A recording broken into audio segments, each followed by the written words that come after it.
Gastroesophageal reflux study. For a gastroesophageal reflux study, a sulfur colloid radioisotope in liquid form such as milk is given to the patient to drink.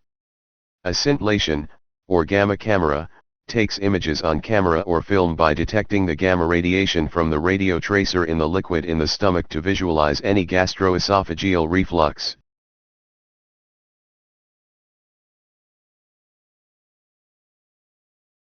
Esophageal motility. For esophageal motility imaging, a radioactive sulfur colloid in water is administered orally and followed by a scintillation, or gamma camera, that takes planar images by detecting the gamma radiation from the radiopharmaceutical as it gives off energy while being swallowed down the esophagus. This test is done to diagnose motility and neurodegenerative disorders, reverse peristalsis, and dysphagia.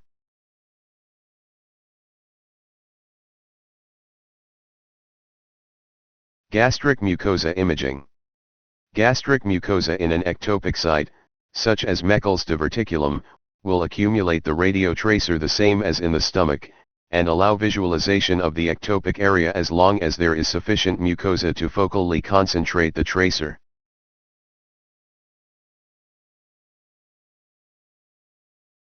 Gastric emptying imaging study, e.g., solid, liquid, or both. With small bowel transit. With small bowel and colon transit, multiple days. For a gastric emptying study, a sulfur colloid radioisotope in liquid form, such as milk, is given to the patient to drink. A scintillation, or gamma camera, takes images on camera or film by detecting the gamma radiation from the radiopharmaceutical in the liquid as it moves through the stomach to measure the gastric emptying time.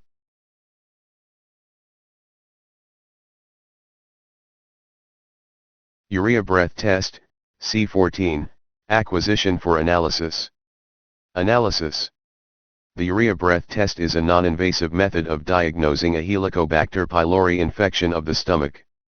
The patient swallows a pill or drinks a solution containing the chemical urea, labeled with the radioactive isotope C14.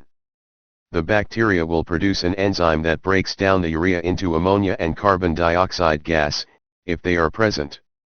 Breath samples are taken 6, 12, and 20 minutes after swallowing the pill.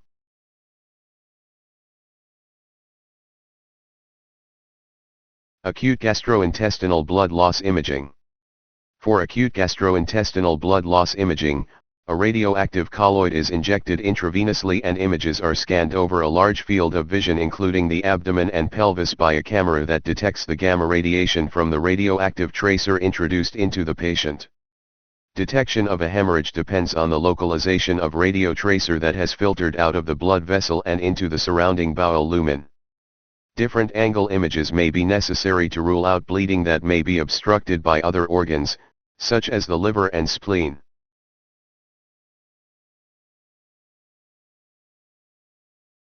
A diagnostic gastrointestinal protein loss study is done through nuclear medicine to quantitate the amount of protein loss that is occurring through the GI tract. 2 equal doses of chromic chloride are prepared, one for the patient and one to be used as the standard measurement. The patient is injected intravenously via a stopcock and the port of the stopcock is flushed with saline. The stools are collected for the next 4 days in containers with lids to be returned to nuclear medicine.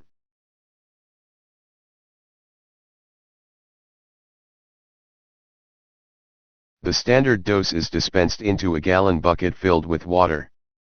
When the stool samples return, they are filled with water to the top and mixed.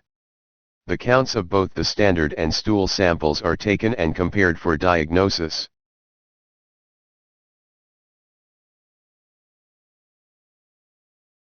Intestine imaging, e.g., ectopic gastric mucosa, Meckel's localization, volvulus.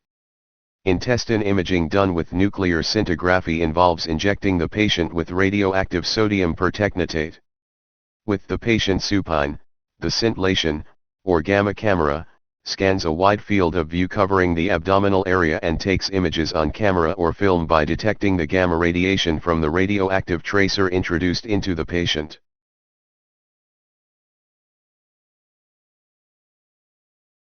Intestine imaging, e.g., ectopic gastric mucosa, Meckel's localization, volvulus.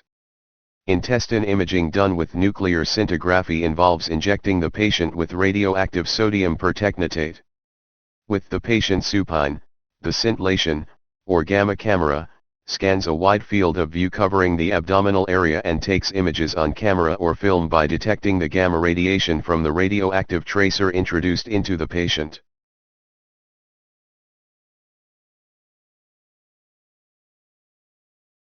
Bone and/or joint imaging, limited area. Multiple areas. Whole body. 3-phase study. Various radiopharmaceutical agents are used for diagnostic nuclear imaging of bones and/or joints. A camera scans the area of study and detects the gamma radiation from the radio tracer introduced into the patient to detect and localize the disease process.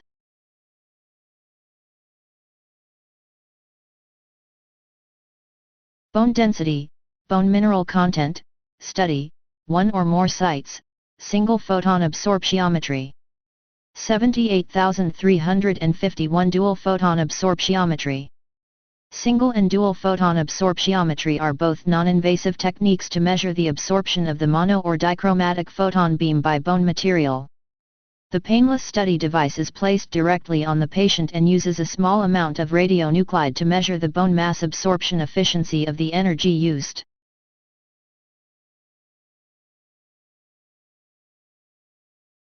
The cardiovascular system refers to the heart, blood vessels, and the blood. Blood contains oxygen and other nutrients which your body needs to survive. The body takes these essential nutrients from the blood.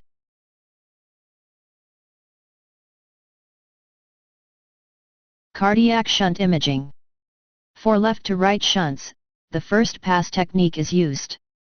A bolus of radionuclide is injected and rapid image frames are acquired as it moves in the venous system through the chambers of the heart. Early recirculation detected would identify a left to right shunt.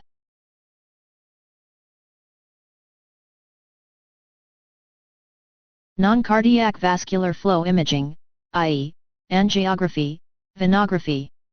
A scintillation camera positioned over the arterial area of interest detects the radioactivity in the blood and takes a series of dynamic images every 2 to 3 seconds immediately after injection, followed by static images.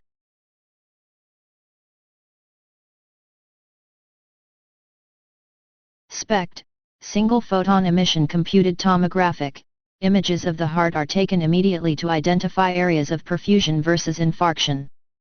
SPECT imaging differs from planar imaging by using a single or multiple head camera that rotates around the patient to give three-dimensional tomographic imaging of the heart displayed in thin slices.